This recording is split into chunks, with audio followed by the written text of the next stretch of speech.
Wow, my mic was muted. Sorry about that. We just went about 3 minutes with a muted mic. So apologies for that. Can you guys hear me and can you guys see me? Let me know if you guys can hear me, if you can see me. If I am live, let me know if you can hear me, if you can see me, and where you're watching from. So I apologize for that. I was doing all that talking and you guys couldn't hear me. So let me know if you guys can hear me. Don't have. It's not gonna be a long live today. Okay, can you guys hear me? And where are you guys watching from? I see some people joining now, so maybe you guys can let us know if you can hear me. Give me a thumbs up if you can hear me. Manalik's in the building. Shout out to Manalik.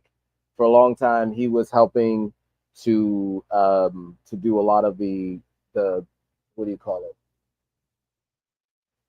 it? My brain's not working today.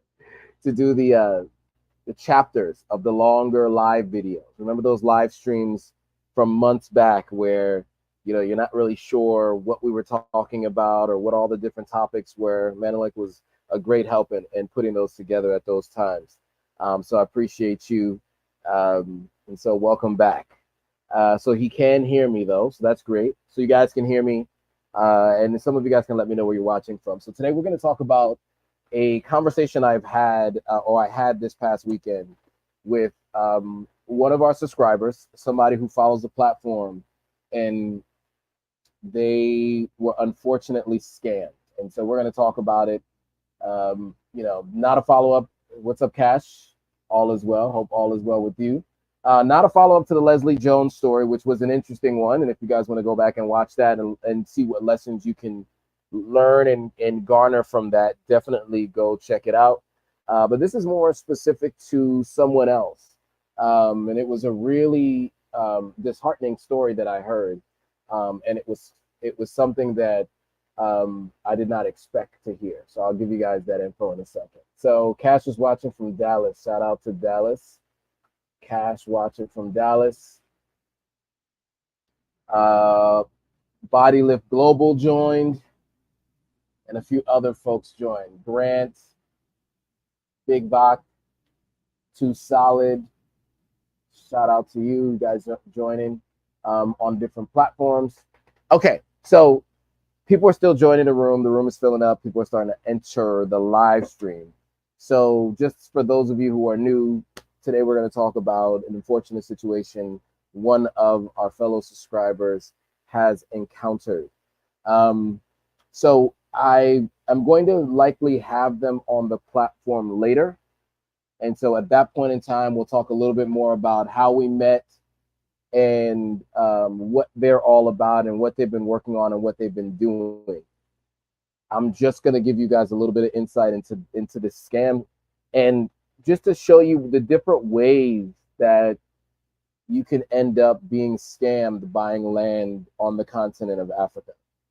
I am a big proponent and an advocate for investing in the continent of Africa, buying land, but I'm also here to tell you where things can go wrong, what could potentially happen, areas that you need to caution yourself, and how you need to think about who you partner with when partnering.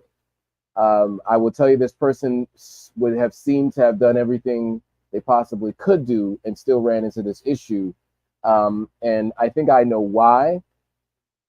And I would recommend something different from what this person did to ensure that you don't go through that same situation. And so, okay, we got a few folks on a different platform, so I think we can get into it. Not too much. We're not gonna spend too much time, wasting, getting into what we're gonna talk about today. We might as well just get into it. So here's the situation. I know this person going on 2 years now, a little over 2 years. We met at one point in time. They're a subscriber to the platform, and one of the times we met, we were having a conversation about land that they were acquiring. I was working to try to get them a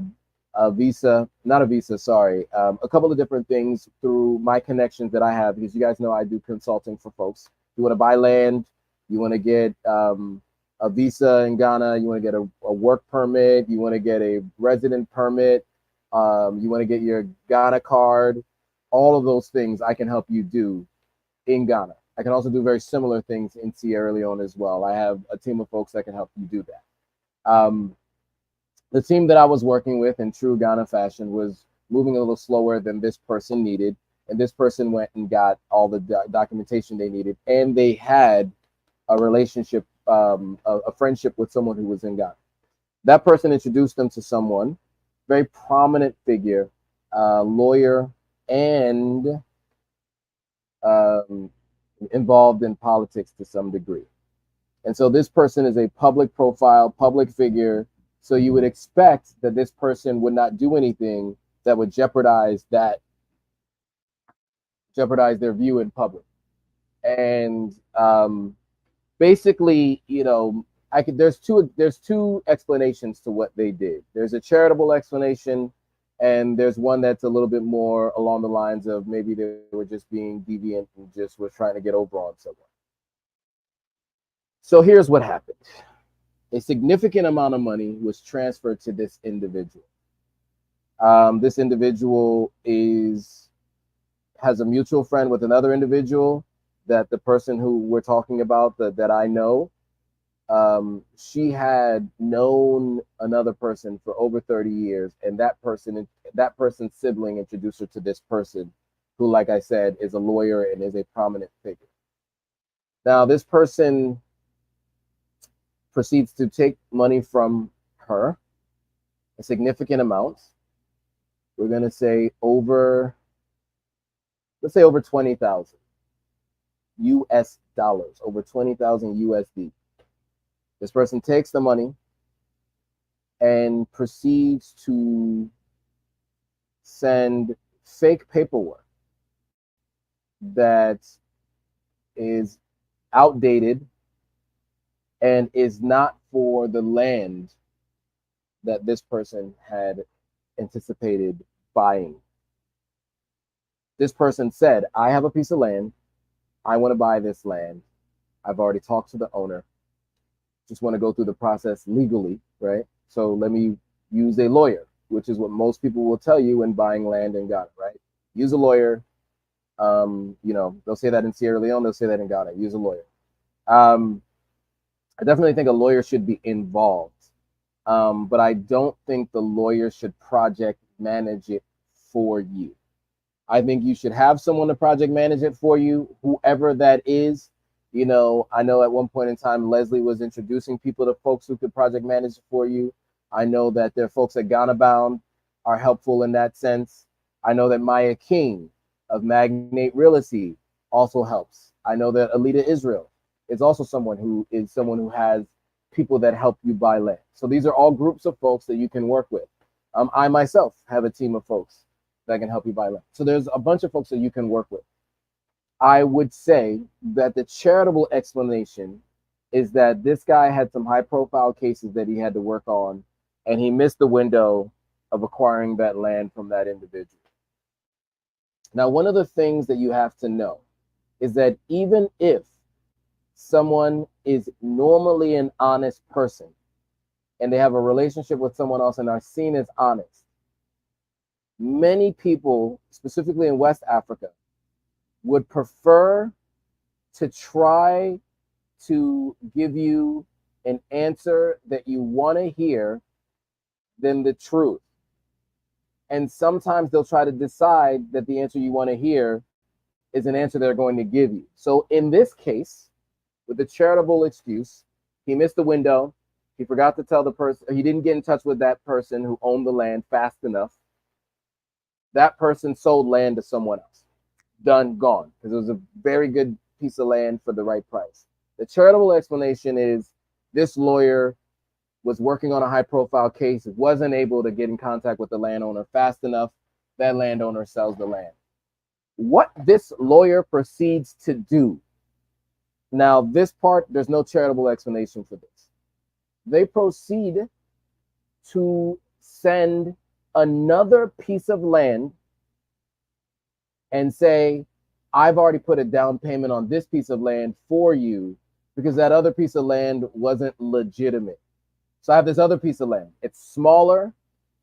This she doesn't know where it is, and she's never even seen the land.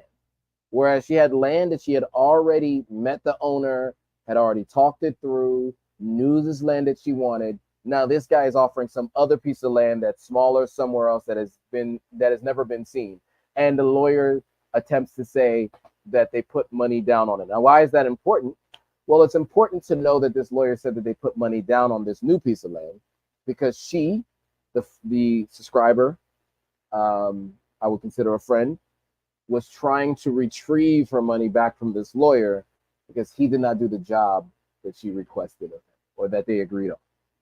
The lawyer is saying he cannot give her money back in full because he spent some of that money putting together the documents, which he did, which is basically fake, by the way, and then also putting a down payment on land, which she did not say she wanted at any point in time.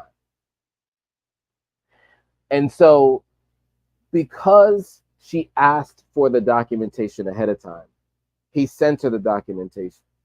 Because she already goes into things with a little bit of a critical eye, she checked everything and noticed the date said 2018, and there were some other elements to it that just seemed off.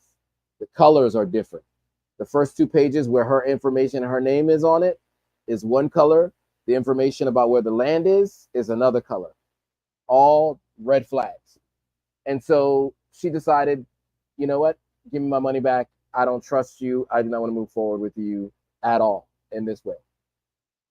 Now, he basically lied and said that that the other land wasn't available. It was not legit land, etc. Because she knows the owner, she knows the person that owns the land, and she knows other people who own the land. She knows other people who know the owner. Sorry. So, the reason why I wanted to tell you guys that story, and it's a much longer story. We're gonna get way more detail at a later date. She is dealing with getting the rest of her money back. She's gotten about 90%, 95% of it. If she can get all of her money back, then we'll bring her on and we'll interview her and we'll go through the full story. But the purpose of me telling you all this was this. You want to have people who are competent handling different areas of the process, and that is what they do.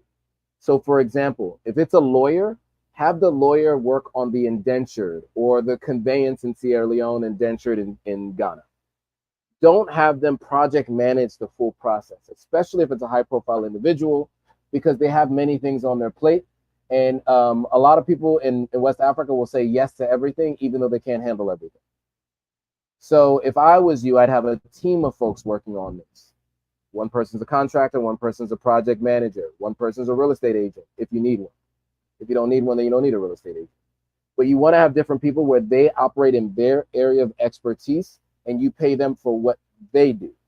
Don't pay them to do all of it, unless you are hiring someone who has an entire team.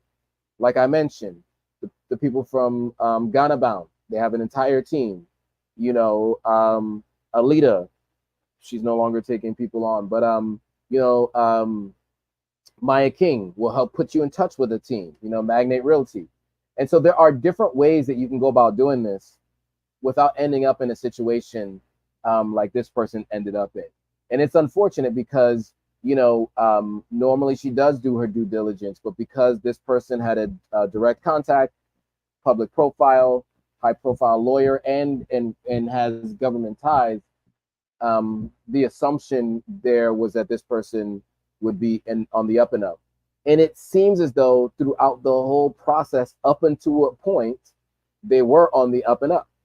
It was when they failed to get to the owner of the land in time to make a deposit on the land or to buy the land or to move forward with the land is where they started to add all of these extra things that just had nothing to do with what this person was purchasing. They literally showed her a completely separate piece of land, which is crazy to me.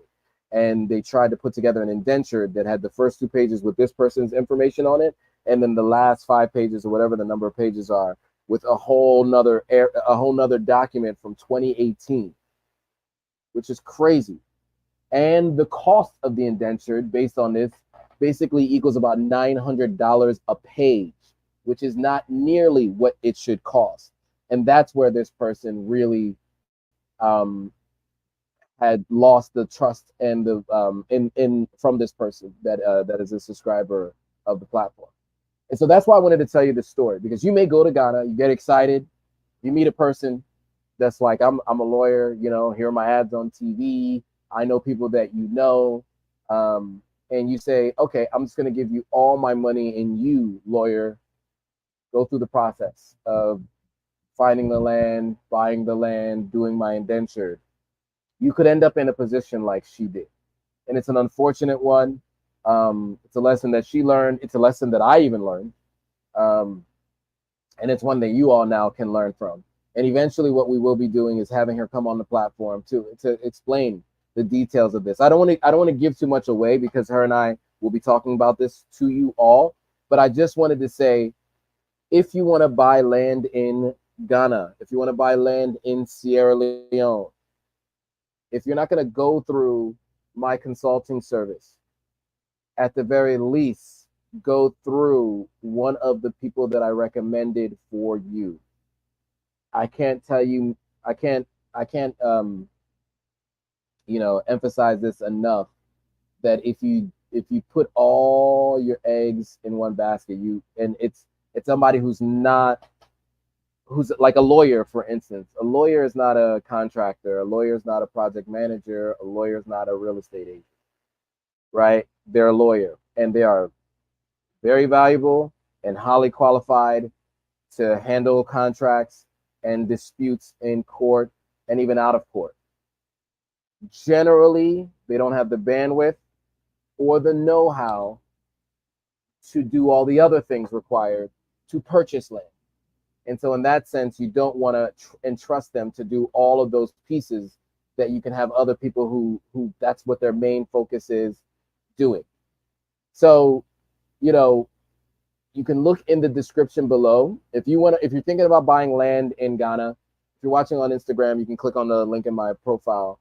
But if you're watching on YouTube, or if you're watching on Facebook, what you can do is click on the link in the description and set up a one-on-one consultation with me, and I will talk you through the best ways to purchase land in Ghana or Sierra Leone. And then if we want, we can go through my system, or I can introduce you to a team that can help you purchase land, so you don't lose over $20,000 and you spend 7 months or so trying to get it back, because that is the situation she is dealing with right now. All right, guys. So that's it. That's the story. That's not much more than that. So I'm going to leave it there. If you found this interesting, anybody who's looking to buy land in West Africa, make sure you share this with them. If you haven't already, make sure you hit that subscribe button, hit that notification bell, so you're notified every time a new video comes out. A couple other things to notify you guys of. Tanzania videos are coming out very, very soon. I know I've been talking about that for like 2 months now, but I've edited now, or I've had a team edit about 10 videos, 10 or 11 videos, 11 videos. And so those will be coming out very, very shortly. So you guys can be on the lookout for that. I have a travel guide for Tanzania that I will be putting out, and I'll be selling as well. We're in the final stages of finishing that. So once that's done, we'll be putting that out. So if you guys are thinking about traveling to Tanzania, you want to, you want to see what the different costs are for different things. If you want it all in one place, like an itinerary for everything that you can do, I have 4 different itineraries that I offer.